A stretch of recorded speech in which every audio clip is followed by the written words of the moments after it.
un combat qu'elle a malheureusement perdu.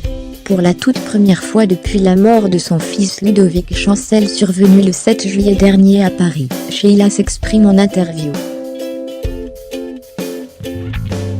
Ses premières confidences, l'icône de 72 ans, les accorde cette semaine à Paris Match.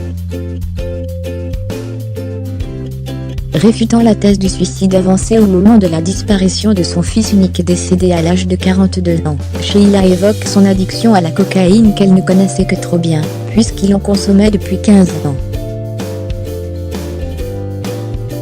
Ludovic a plongé dans la poudre blanche après une déception amoureuse, sa rupture avec Rosa, sa merveilleuse petite femme d'alors.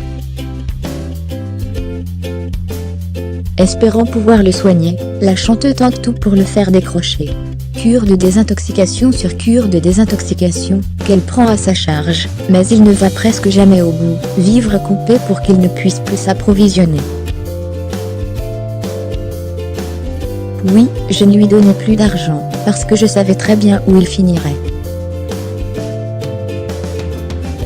J'ai participé au financement de nombreux cures pour l'aider à se désintoxiquer, explique l'artiste accablé d'avoir finalement perdu contre la drogue. Quelques jours encore avant sa mort, Ludovic Chancel venait de sortir depuis peu d'une cure, pour traiter sa bipolarité. Malgré tous les hauts et les bas auxquels ils ont été confrontés, Sheila évoque un garçon extraordinairement gentil.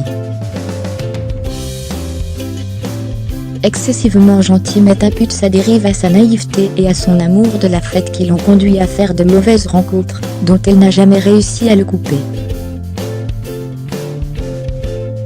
La chanteuse laisse ses propos parfois exagérés sur le compte de son imaginaire surdéveloppé. Ludovic s'inventait des histoires et tout était surmultiplié chez lui, mais elle ne lui en veut pas. Si Sheila a perdu son combat contre l'addiction de Ludovic, elle emmène à présent un autre en tentant de récupérer une photo de son fils prise alors qu'il était en train de mourir. Merci pour votre visionnement. S'il vous plaît, partagez cette vidéo. Et n'oubliez pas de vous abonner.